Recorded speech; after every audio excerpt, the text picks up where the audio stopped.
uno toma el rol de un terapeuta, está tomando el rol de un médico, como de un médico, ¿sí? Entonces, por favor, tengan en cuenta eso en cada vez que yo me refiero a esto de médico. Bien, la relación médico-paciente es la interacción que se da entre el médico, o sea, la persona que está entablando una relación de tipo de salud para buscar la salud del otro durante el curso de una enfermedad, ¿sí? Con el paciente. Esto puede ser agudo o crónico, ¿verdad?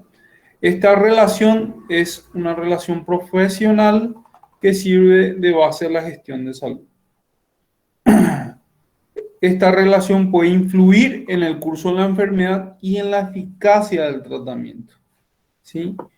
Y es importantísimo entender que nosotros influimos sí o sí en la persona. Bueno, para entender un poco esto, un poco más para entender, veamos un poco de historia, ¿verdad? La cuestión aquí en cuanto a la salud muchas veces nos parece ya muy simple, ¿verdad? O sea que estamos viviendo una era donde la salud, los hospitales, los consultorios, la profesión ya con un título que le habilite es ya algo común y pareciera que no existía otra realidad. Pero antiguamente las civilizaciones fueron desarrollando una medicina empírica y casi mágica, ¿verdad? Primeramente, donde está relacionado mucho los chamanes, las religiones y muchos mitos acerca de la medicina.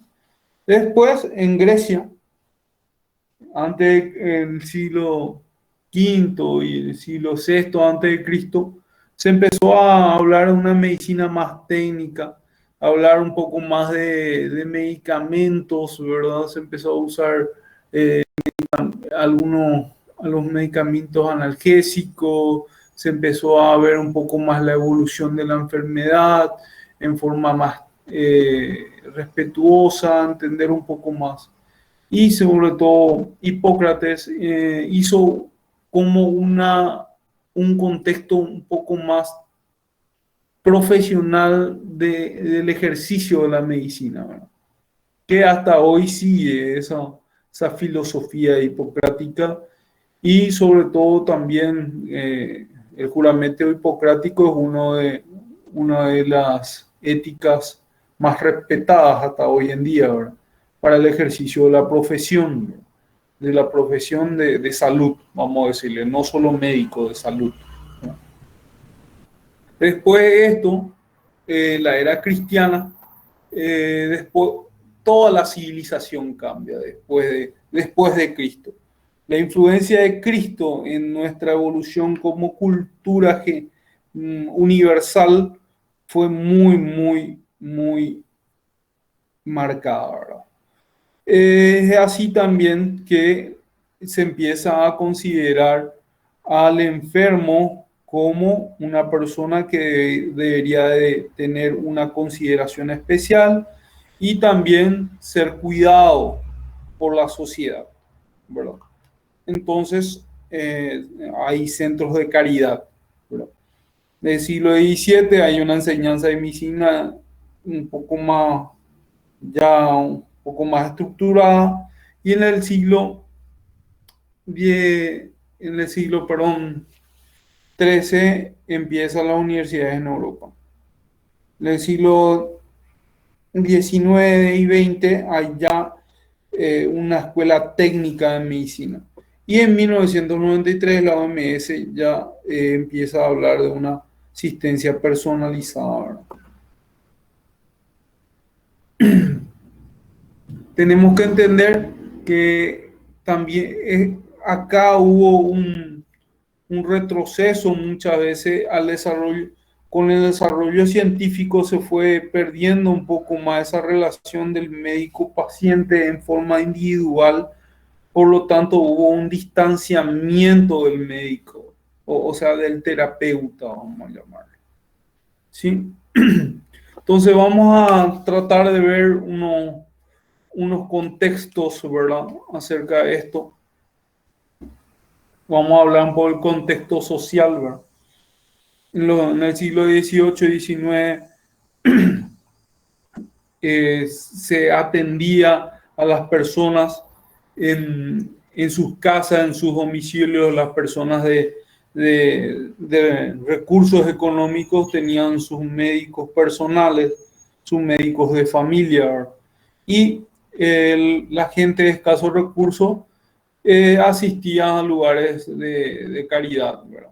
Y muchas veces esos lugares de caridad fueron cada vez más amplios para recibir más personas, y esto fue desarrollando lugares de alta concurrencia, que eran los centros hospitalarios, ¿verdad? En su tiempo, que no iniciaron como centros hospitalarios, sino más como lugares de caridad. Inclusive había lugares donde los lugares británicos donde las personas pagaban el servicio mediante su trabajo. ¿Sí? Entonces, esto después al desarrollo, al desarrollarse un poco más estos centros, se formaron los hospitales. Y los hospitales hicieron que se desaparezca un poco el sujeto. O sea, se habló más de masas, de muchas personas, ¿verdad? Se habló más de tecnicismo, ya no había más tanto individualismo. Entonces, también se perdió un poco la calidad de la relación médico-paciente, y también la objetividad, o sea, en ser individualista en cuanto a la atención de las personas. Por lo tanto, la salud mental un poco quedó relevada, ¿verdad? Y hubo ya una rebelión del sujeto, tratando de pedir un poco más de participación en la toma de decisiones, ¿verdad? Porque el médico tenía un enfoque más técnico y buscaba directamente, él tomaba las decisiones, ¿verdad? En- Hubo un despertar con Weisen y un Swart a partir de la crítica del impersonalismo, ¿verdad? El positivismo médico en la capacidad de comprender la dimensión subjetiva del ser humano, ¿verdad? Empezaron a hablar de que tenemos que volver a tratar al sujeto, ¿verdad? Y esto fue ratificado por Sigmund Freud, ¿verdad? Al buscar un poco de los fundamentos, ¿verdad? De la enfermedad. Y al buscar esos fundamentos de la enfermedad, no encontró una alteración anatómica, eh, por ejemplo, en la histeria, y por lo tanto habló de que esto se generaba dentro del ámbito natural del paciente, ¿sí? O sea, el paciente estaba desarrollando en una forma personalizada estas enfermedades. Por lo tanto, sugirió volver otra vez a individualizar más el tratamiento. Pero la dimensión personal, la dimensión social, ¿verdad? La Bishop y el movimiento de reforma médica habló un poco de que en lo social también había una generación de enfermedad, ¿verdad? Por lo tanto, teníamos que luchar contra, contra esa generación de enfermedad. El informe de Langlonden en 1974 hablaba de los determinantes sociales de la enfermedad, y por lo tanto ya empezamos a hablar de un concepto de prevención de las enfermedades en el ámbito social. Y esto se ratifica en el Tratado de Ottawa y demás. Bueno, hablar del marco social también es hablar un poco de lo que nosotros como sociedad esperamos del enfermo, esperamos de una persona sana. Esto escribió Person en 1951. ¿Verdad?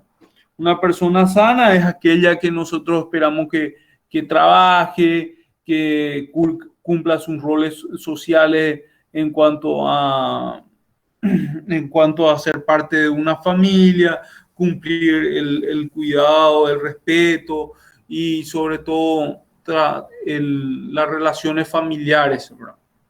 Sin embargo, cuando una persona está enferma, nosotros esperamos que esa persona esté libre de sus obligaciones, ¿verdad? No vaya a trabajar, se quede en la casa, haga reposo, ¿verdad? No hace falta que esa persona esté cuidando de los hijos o esté protegiendo a la familia. Esa persona está enferma, ¿verdad? Y también esperamos que él tome ese rol de enfermo como para que recibir esa atención personalizada. Muchas, esto ya es algo innato dentro de nuestra sociedad, ¿verdad? Es cuidar del enfermo. Pero ¿qué pasa cuando esto no se da? ¿Qué pasa cuando el enfermo no quiere dejar de trabajar? Cuando el enfermo no se siente enfermo, cuando él dice no me pasa nada, cuando él dice no, yo voy a seguir adelante con todo y no importa, voy a seguir yendo al trabajo, ¿verdad? Entonces, todo esto es un marco importante para que nosotros podamos trabajar,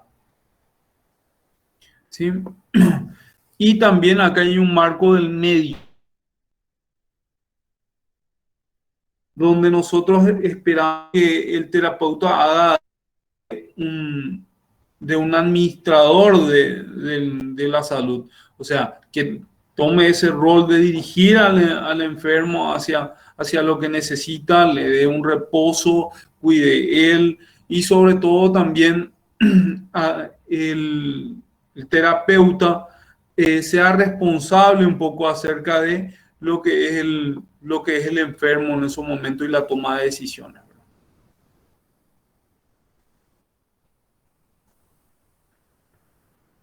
Lain en Tralgo, que es un español que estudió un poco la relación médico-paciente, habló un poco de los dilemas que el terapeuta tiene que, tiene que manejar durante esas obligaciones sociales, ¿verdad?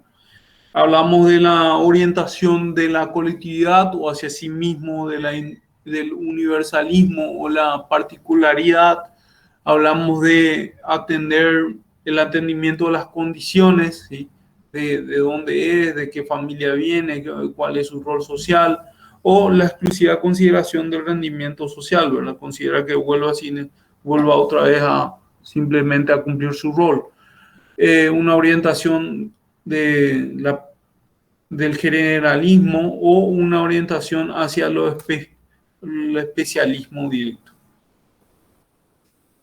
Entonces, lo que entendemos es que el médico o el terapeuta debe ser efectivamente neutro, orientarse hacia la colectividad, optar por el universalismo, abstenerse al rendimiento y actuar como especificidad funcional. O sea, nosotros hablamos de neutro, no es tampoco una persona carente de efecto, no una persona carente de criterio, una persona que con esta neutralidad pueda llevar a la mayor cantidad de personas y pueda tener una relación adecuada con esas personas y en forma funcional, ¿verdad? O sea, no chocando el paciente, pero tampoco yendo al extremo de ser sin criterios. ¿Sí?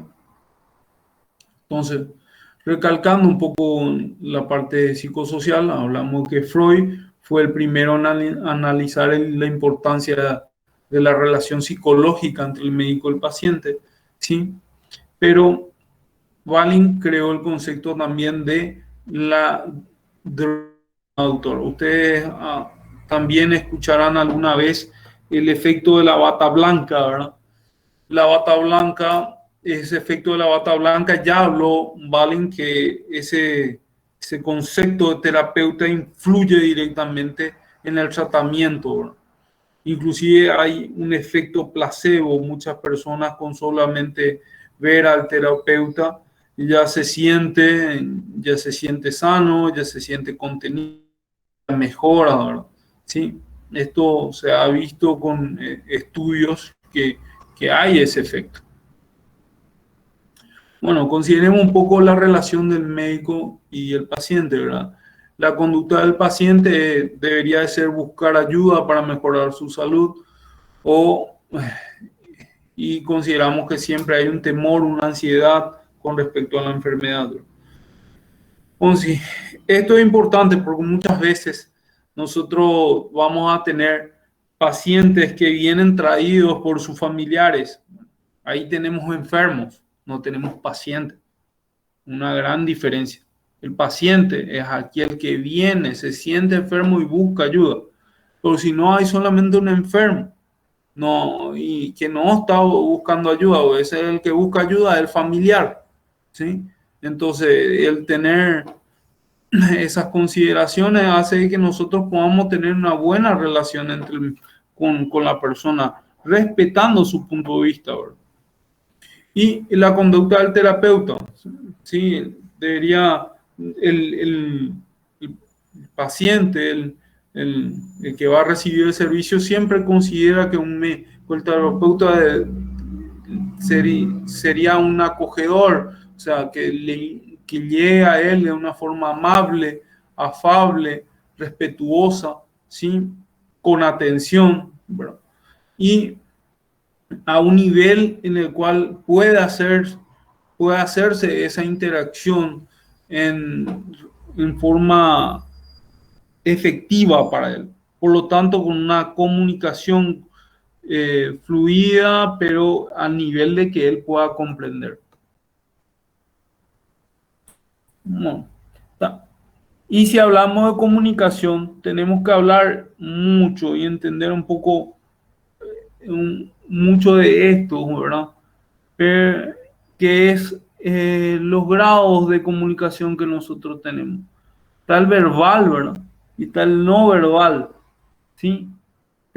Nosotros usamos como instrumento principal el verbal, pero nuestros gestos, nuestras mímicas, nuestro tono de voz, nuestra forma de sentarnos, la forma de observar al paciente, la forma de recibir al paciente, todo esto hace una comunicación no verbal que es muy, muy importante para el paciente. ¿Sí? Entender que gran porcentaje de la comunicación está en esto, en lo no verbal. ¿Sí? Bueno,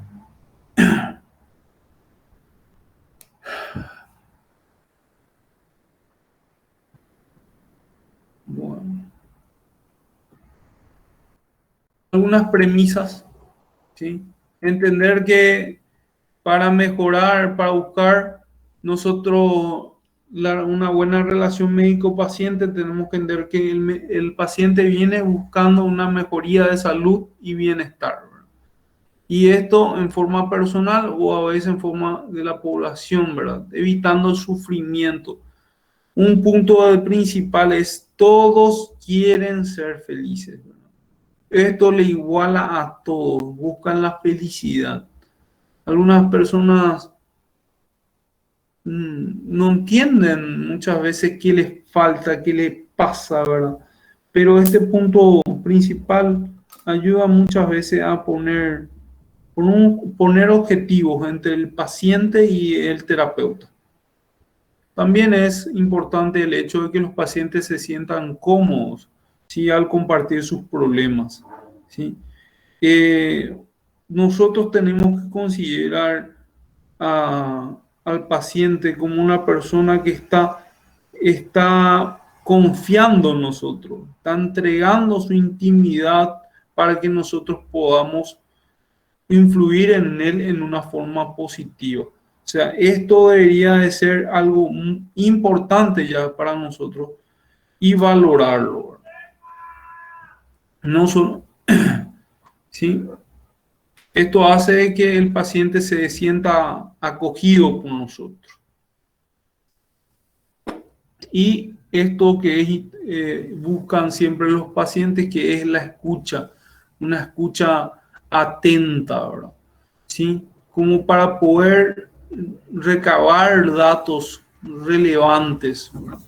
Y no solamente de test o medios complementarios, ¿verdad? A veces en las palabras más simples están los puntos más importantes de la terapéutica.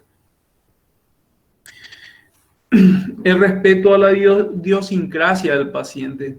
No hay ningún paciente más importante o menos importante. No hay una persona que, o sea, el que no haya terminado primer grado, no sepa leer, escribir, o simplemente inclusive no se puede expresar correctamente en ese momento, ¿verdad? Eso no debería de influir en el médico. Muchas veces, al hablar en guaraní, algunas personas ya se cierran y lamentablemente eso ya genera un choque entre el terapeuta y el paciente, ¿verdad? O simplemente, hay personas burdas, ¿verdad? En sus conceptos que no, que a veces chocan, ¿verdad? Pero a veces son debido a su escasa preparación para enfrentar las situaciones. Tenemos que leer ese contexto de donde viene el paciente y tratar de tener esa acogida, ¿sí? Al paciente en su situación.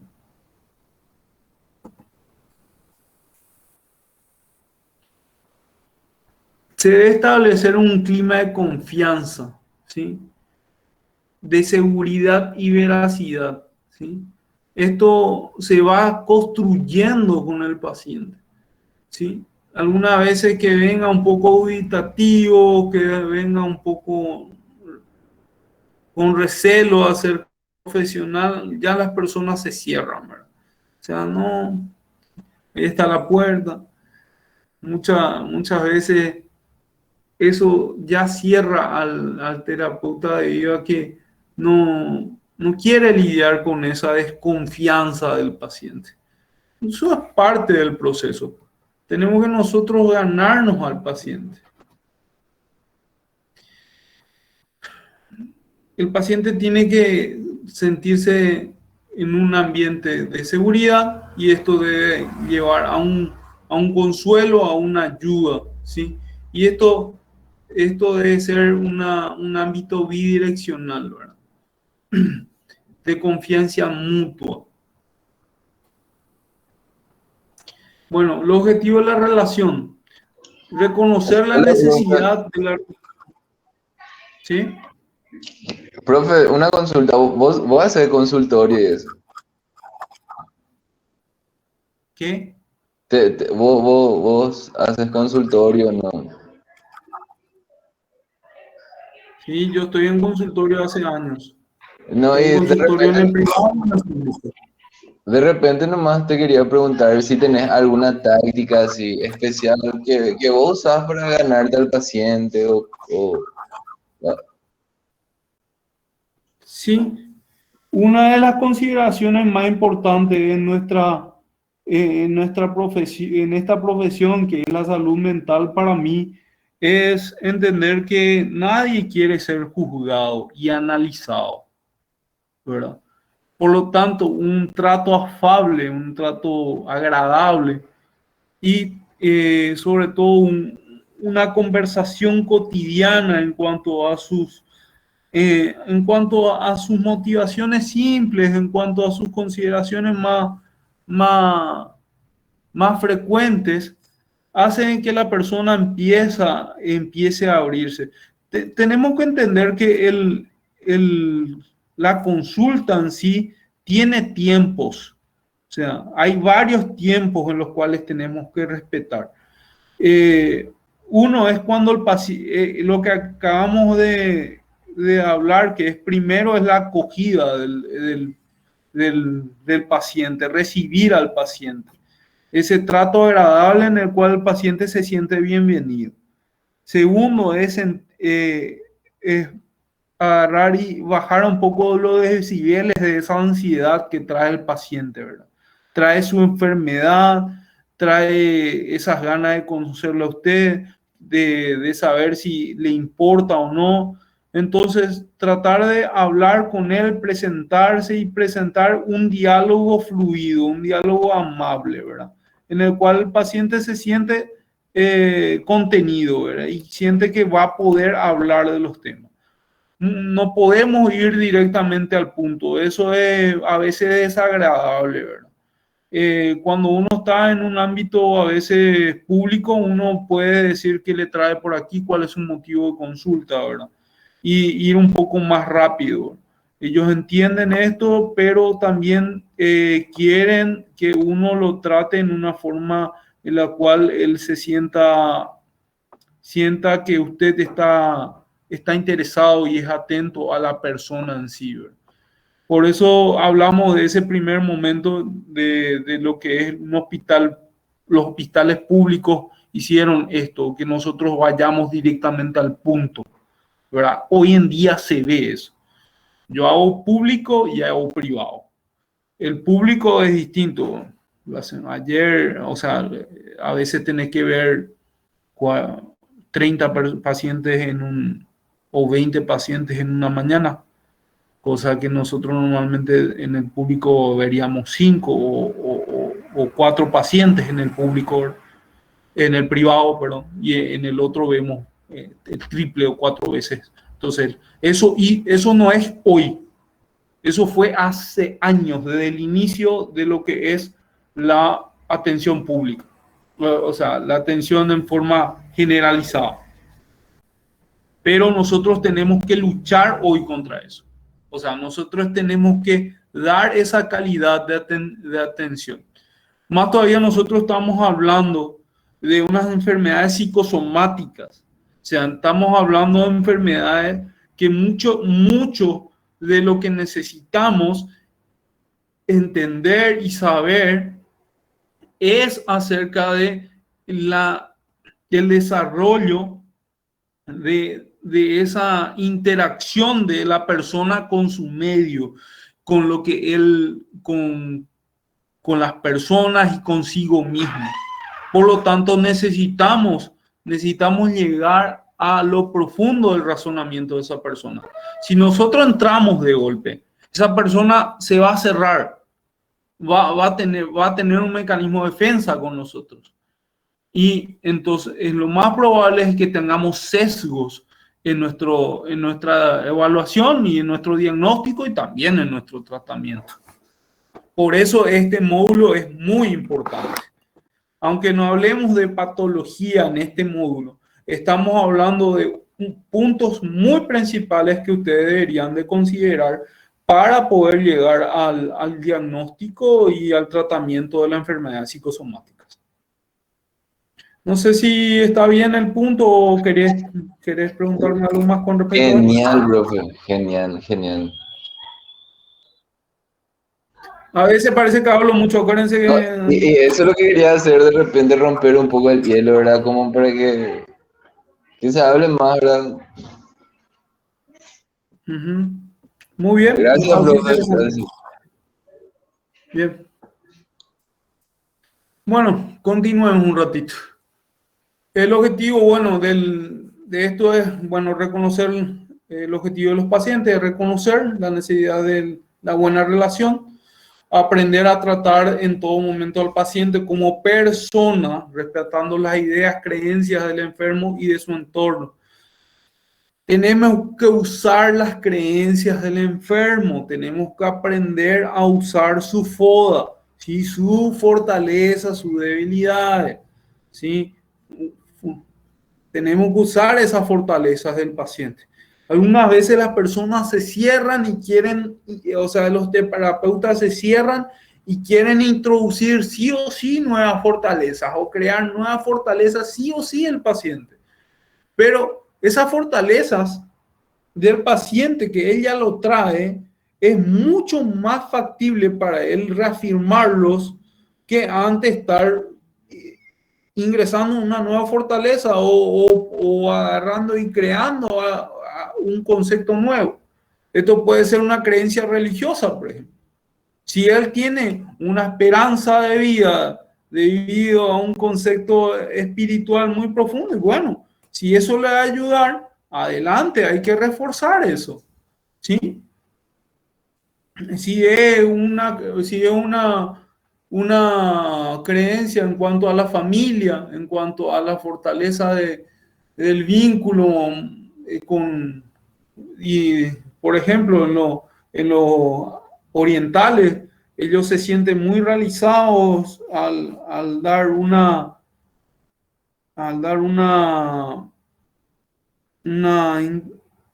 una reverencia a los padres, dándole, por decirle, una relevancia económica, un apoyo económico, un trato diferente. Y bueno, ellos se sienten realizados haciendo esto. Bienvenido, buenísimo. Lo reafirmamos. Entender la importancia de considerar la enfermedad dentro de la situación vital de cada persona.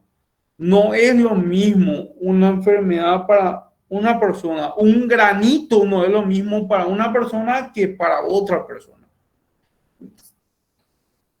Muchas de las consideraciones respecto a la enfermedad son demasiado subjetivas y a veces la gente lucha para darle objetividad a esto y es un calvario, muy difícil. Tenemos que considerar bien qué es la relevancia del paciente. Bueno, considerar la importancia de la familia y su entorno, ¿sí? Reconocer a sí mismo como persona y como médico e identificar la motivación de cada uno para el ejercicio de la profesión. Tenemos que tener en claro por qué estamos viendo pacientes, por qué estamos tratando, para qué, y esto hace que nosotros podamos también situarnos en el razonamiento del paciente y el nuestro.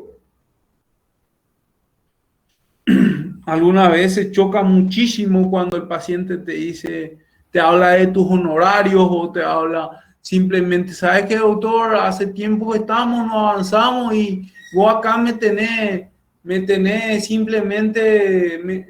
simplemente como paciente porque vos estás ganando plata conmigo. Algunas veces lo hace en forma ofensiva a la gente. Pero sabiendo nosotros que el paciente a veces no tiene ensayo, su ensayo es pobre, su conciencia de enfermedad, o simplemente también la persona no siente que está avanzando. Entonces, todas estas consideraciones hay que tomarlo en cuenta bastante bien y ser respetuoso, ¿verdad? Darse en cuenta también la importancia de los aspectos conscientes e inconscientes de la relación médico-paciente.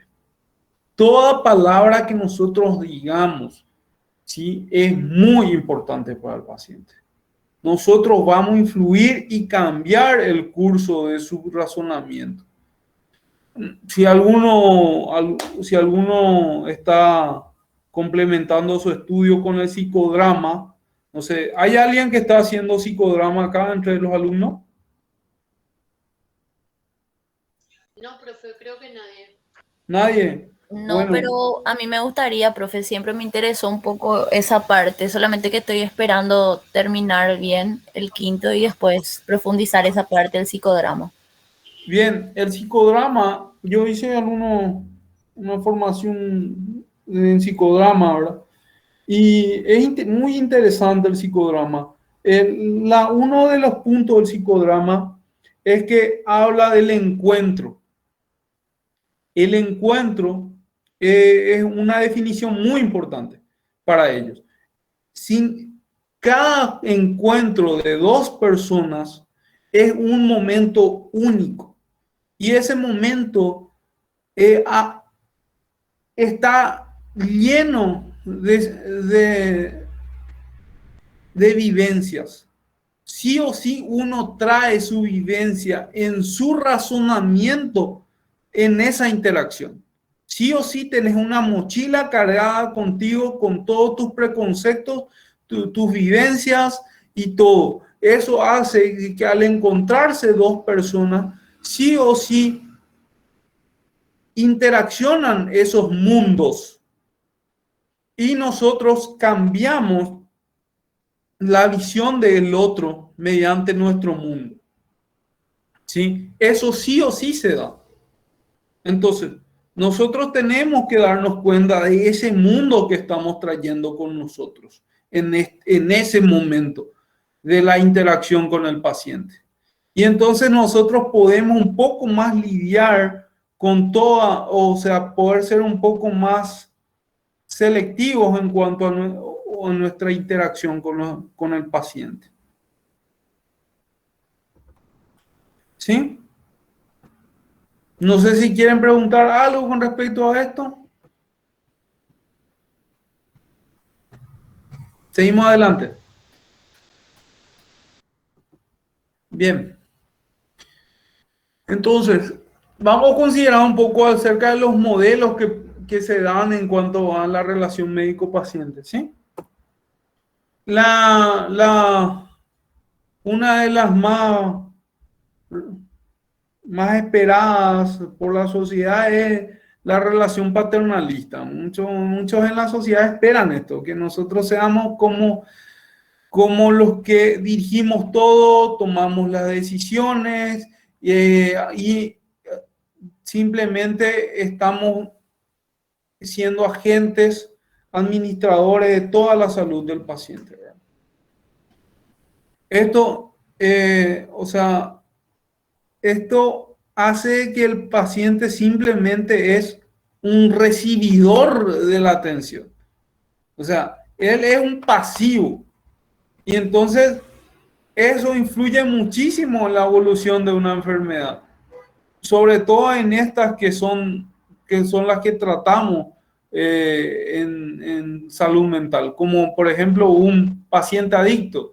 Un paciente adicto que es simplemente pasivo no va a progresar. Tiene que ser activo, ¿verdad? También en lo que nos atañe hoy, que es en los trastornos psicosomáticos, la persona tiene que ser activa como para confrontar esas situaciones que generan en él esos dilemas, ¿verdad? El modelo informativo, ¿sí? Es aquel donde el terapeuta informa, ¿sí? Da toda la información disponible a la persona y la persona elige qué información va a ser beneficiosa para él y toma las decisiones, ¿verdad? Y a veces inclusive lo toman solos, ¿verdad? Y el modelo deliberativo, ¿sí? El terapeuta da la información, pero ya le ayuda a seleccionar algunas cosas más adecuadas para él, ¿sí? Y le ayuda en forma de colaborador para tomar las decisiones. Y el interpretativo, ¿sí? Ya lo hace como un acompañante, le da la información, lo ayuda a tomar las decisiones y también le ayuda a poder agarrar y razonar acerca de esas informaciones, acerca de esas decisiones, pero sin tratar de influir, o sea, que la persona lo haga pero usted siendo como un tutor, ¿verdad? Sin influir. Bueno, las amenazas, las influencias biopolíticas, hacen que nosotros muchas veces tengamos como terapeutas que tomar decisiones que no son las nuestras. La influencia económica, la tecnificación, los límites de la medicina y los falsos afines. Un ejemplo de todo esto puede ser nosotros los seguros médicos, ¿verdad? Te dice, nosotros tenés para un trastorno de ansiedad, tenés 5 consultas. Para un ejemplo así, un trastorno de TOC tenés 10 consultas. Y esto tenés que cumplirlo, es una influencia política, económica, ¿verdad? O sea, esto es lo que le cierra al seguro y es lo que te paga y es lo que tiene que recibir el paciente, ¿no? Siendo que el paciente al usar una vez tiene necesidades totalmente distintas de lo que se decidió políticamente o económicamente para ello. La amenaza interna, los conflictos de intereses, la identidad, la demografía, ¿sí? Esto dentro nuestro puede hacer ya un conflicto, como dijimos, por ejemplo, personas que hablan solamente el guaraní, y nosotros no estamos familiarizados, no entendemos, o su jerga nos parece un poco agresiva, inadecuada, ¿sí? Bueno, cuando hablamos de medicina centrado en la relación médico-paciente, siempre hablamos de los principios bioéticos, ¿verdad? Entender que nosotros tratamos de regirnos con estos principios, ¿verdad? El primero de ellos, el principio de la beneficencia, siempre tratar de hacer el bien, ¿verdad? ¿Sí? Buscar el bien. El principio de no maleficencia, o sea, no hacer el mal, no hacer daño, ¿sí? Y el principio de autonomía, tratar de dar a la persona esa capacidad de decisión, ¿no? Y el principio de justicia, tratar de con igualdad a los demás, ¿no? Bueno, hasta aquí va nuestra clase de hoy. ¿Hay alguna pregunta? Profe, ¿me escuchan, verdad? Sí, te escucho. Sí, como una amenaza externa también podría ser las informaciones falsas que hoy en día corren por las redes sociales. Y también en nuestro caso, en la psicología, el tabú que existe en cuanto a consultar con el psicólogo. Sí, eso influye muchísimo hoy en día en la relación médico-paciente, ¿verdad? Como dijimos, el médico es aquel que está, o sea, el terapeuta, disculpen, siempre estoy hablando de médico porque estamos hablando de terapeuta. El terapeuta es el que debería de dar la información, ¿verdad? Para que pueda tener para que tenga un aval científico, como dijimos, un aval profesional y también poder agarrar y poder ser un poco más deliberativo con el paciente, sabiendo que le puede resultar adecuado o no para el paciente. Cuando nosotros hablamos de eso del psicodrama, por eso es tan rico este concepto, ese paciente está trayendo todos esos conceptos que asimiló, leyó, escuchó en su WhatsApp esos audios o vio un video. Todo eso está como preconceptos y está influyendo en esas decisiones y sobre todo en algunas veces, mucho ahora, hoy en día, en cómo va a agarrar y va a relacionarse con el médico.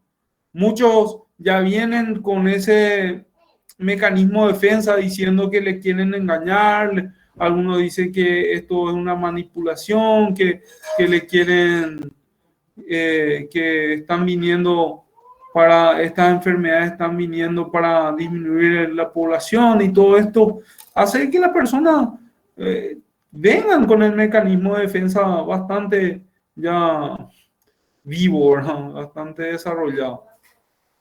Nosotros tenemos un problema, los tabúes de la medicina, de la salud mental, ¿sí? Hasta hoy en día es un problema grave. No solamente nosotros esperamos que sean las personas poco formadas, ¿verdad? Pero tenemos gente muy, muy importante con problemas acerca de estos tabúes, ¿verdad? A veces jueces, fiscales, tenemos problemas de gerentes, administradores, recursos humanos, que simplemente con un diagnóstico no lo interpretan mal y lo usan en contra del paciente, ¿verdad? Hay pacientes que han perdido muchísimo debido a eso, a eso. Por eso nosotros tenemos que ser muy delicados al poder manejar nuestra relación médico-paciente. A veces te piden, por ejemplo, ¿me puedes dar un certificado acerca de mi diagnóstico? Me pidieron recursos humanos. Simplemente yo le digo, ¿sabes qué? No te conviene. Uno, porque te pueden usar esa información en tu contra. Otro es que no estás obligado a darle ni un informe a nadie, solamente a un juez, ¿sí? Y darle esta seguridad al paciente que vos le estás cuidando, muchas veces abre muchas puertas y sobre todo la persona se siente contenida y puede agarrar y también mejorar sus conceptos hacia sí mismo, ¿verdad? Y hacia su enfermedad. No sé si queda respondida la pregunta. ¿Hay otra pregunta? Sí, profe, de mi parte sí. Profe, una consulta en cuanto a lo que hace rato mencionó de que usted tuvo una formación en psicodrama. ¿Usted sabría actualmente dónde eso se puede realizar? Agrupa era un lugar donde se formaba. Agrupa es el lugar donde yo anteriormente me fui. Y es bastante interesante, no es pesado. El primer año se puede llevar muy bien con la formación de la facultad. Le sugiero que es bastante interesante.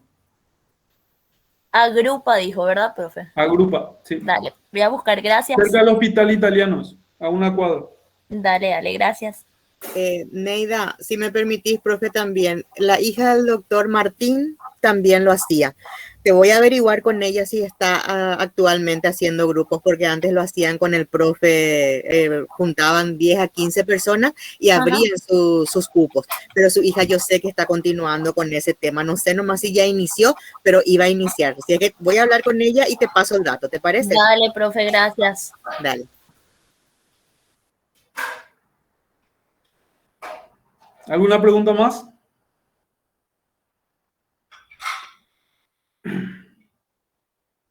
Bien, esta cuestión es muy importante la relación médico-paciente para mí en cuanto a esto, de respetar, como le dije, lo que trae cada persona en cuanto a su formación, en cuanto a sus valores, en cuanto a lo que él considera de la enfermedad, ¿verdad? O sea, hay que tomarlo con pinzas, tratar de manejarlo en una forma en la cual la persona se sienta contenida. Por lo tanto, con ese respeto acerca de sus criterios, aunque a veces sean descabellados, ¿verdad? A veces sean totalmente dañinos para la persona. Entonces, la persona necesita que se considere esos conceptos y se lo explique con amabilidad, se lo explique con una solvencia profesional, ¿verdad? Mucho más cuando se habla de unos trastornos psicosomáticos, ¿verdad? Algunas veces se dice, no, eso solamente, eso es algo que tu mente nomás inventó, que está dentro de tu cabeza nomás, le dice su familiar. O sea, quítate la cabeza, vos mismo te haces. Y nosotros viene con esos preconceptos tan fuertes dentro, con con esos dilemas acerca de que él es un inútil y que se está enfermando solamente a lo que él siente, y nosotros tenemos que agarrar eso y usarlo, o sea, usar ese concepto en forma de contención, no en una forma agresiva, ¿verdad?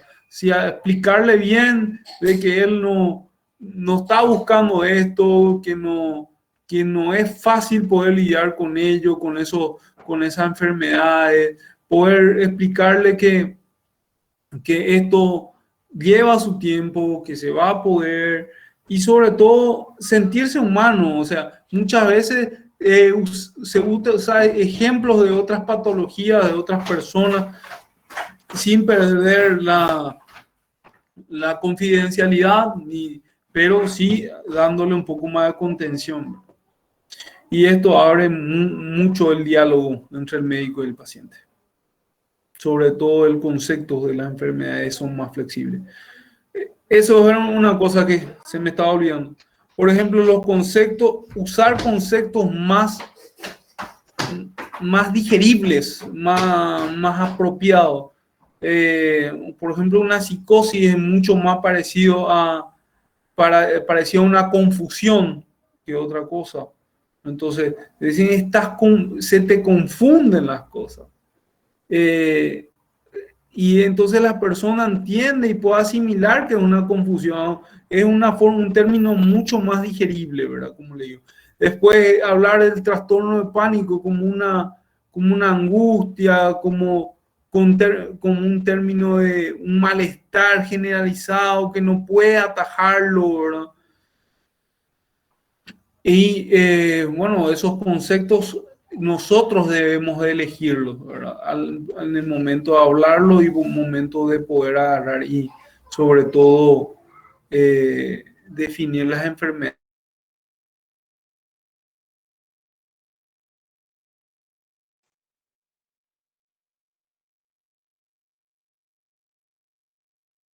Para ellos cuando ellos. Bien, entonces vamos a quedar para la otra semana se quedará el trabajo práctico, o sea, la evaluación de este módulo, y si hay preguntas vamos a ir dilucidando durante el transcurso de la semana, ¿verdad? Carolina acá está para apoyarnos, siempre para ayudarnos con las interacciones, ¿verdad? Profe, justamente, ¿ya tienen fecha de examen, gente? Porque desde coordinación pues nos piden eso, que se hable con cada docente. Hola, profe. Hola, ¿qué tal? Tenemos una tentativa de horario, ¿verdad? Estamos llevando a censo con los alumnos para ver qué opinan y después te vamos a estar pasando, ¿sí? O sea, que al doctor, ¿verdad? Porque viste que nos avisan, pues, de acuerdo a lo que diga que no coincida con otro. Por eso es lo que me dijo la coordinadora Betty, pues seguro que ustedes ya manejan eso, que no coincida con otro docente para evitar que se encimen después, o sea, todo un tema. Yo creo que no. Sí, profe, tranqui, y por eso estamos analizando. Dale, genial. Perfectamente. Dale, profe. Bien.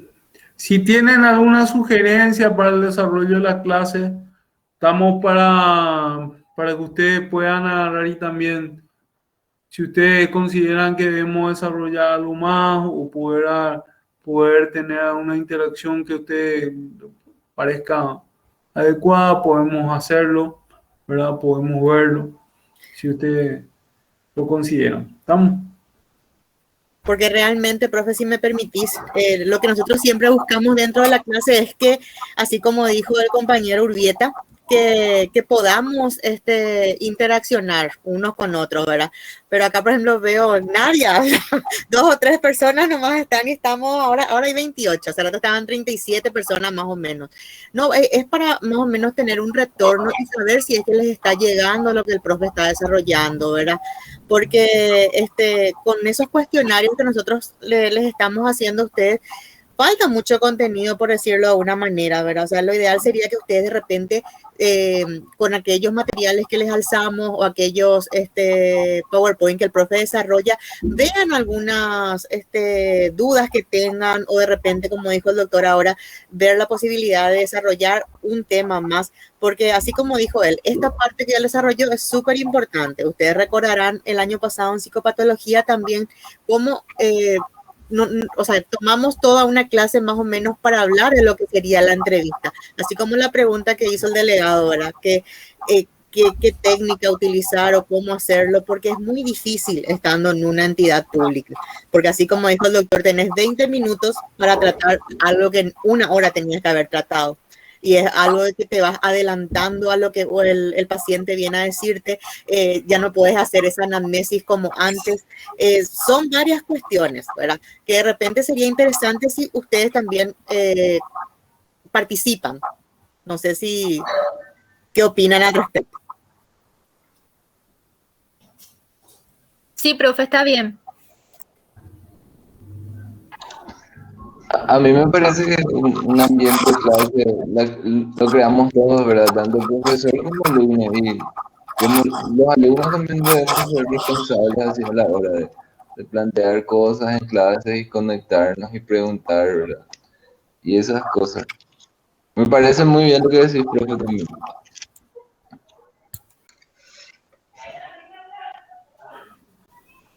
Bueno, como yo le dije, el planteamiento es presentarle las cosas más importantes, lo que yo considero que le va a ayudar, y marcar un poco un rumbo y después ustedes complementan. Se complemento en todo, en todas las especialidades,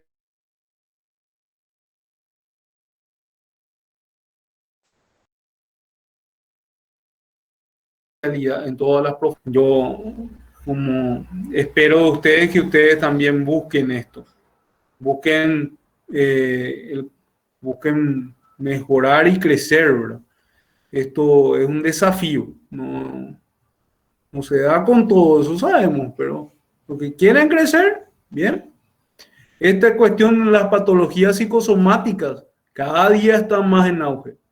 Y es una de las cosas porque más se le pide al trabajador de salud mental.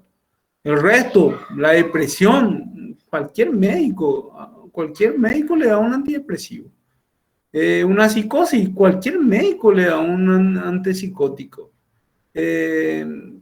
sea, hay cosas que ya caen de mojado, pero estos trastornos un poco más difíciles de sobrellevar son los que nosotros nos van a llamar como especialistas y también es donde nosotros nos lucimos, ¿verdad? Entonces, depende de ustedes, por favor, quisiera también que ustedes consideren esto, lo lean, lo estudien. Si ustedes tienen algo que agregar, bien, adelante. Nosotros acá yo no estoy en miras de hacer una clase magistral siempre y termino ahí, ¿no? Yo quisiera que ustedes participen y también yo aprender de ustedes. ¿Está bien? Gracias, profe. Sí, te escucho. Buenas noches. En lo que creo que nos ayudaría más, yo sé que vos pones lo más importante en tus diapositivas, ¿verdad? Pero creo que nos ayudaría más si nos das así, ya que nos lanzaste muchos materiales, ¿verdad? Tipo darnos el material base o el material que vos pensás que es más importante y quizás socializar eso en la clase nos pueda ayudar, tipo para guiarnos más, ¿verdad? Y porque algunas de las palabras, por ejemplo, son muy técnicas y a veces puede ser un poco difícil para nosotros alcanzarte, ¿verdad? A ese nivel.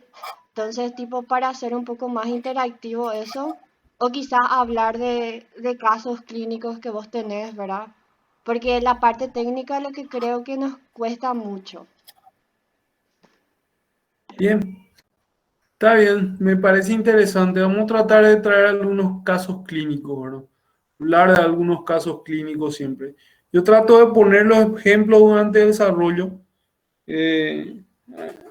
pero no, a veces no quiero hablar demasiado de casos para no perderme durante el hilo, ¿verdad? Nosotros cuando empezamos a hablar de pacientes, algunas veces nos vamos todos. Y sí, está bien, vamos a tratar de traer algún caso interesante para poder por lo menos hablarlo al término, ¿verdad? Y bien, vamos a tratar también de enviar a un poco más de textos que ustedes puedan, siempre van a tener ese complemento de texto, ya lo tienen, pero vamos a tratar de ver un poco si quieren, para que ustedes puedan complementar un poco más. ¿Está bien? ¿Algo más? ¿O concluimos ya?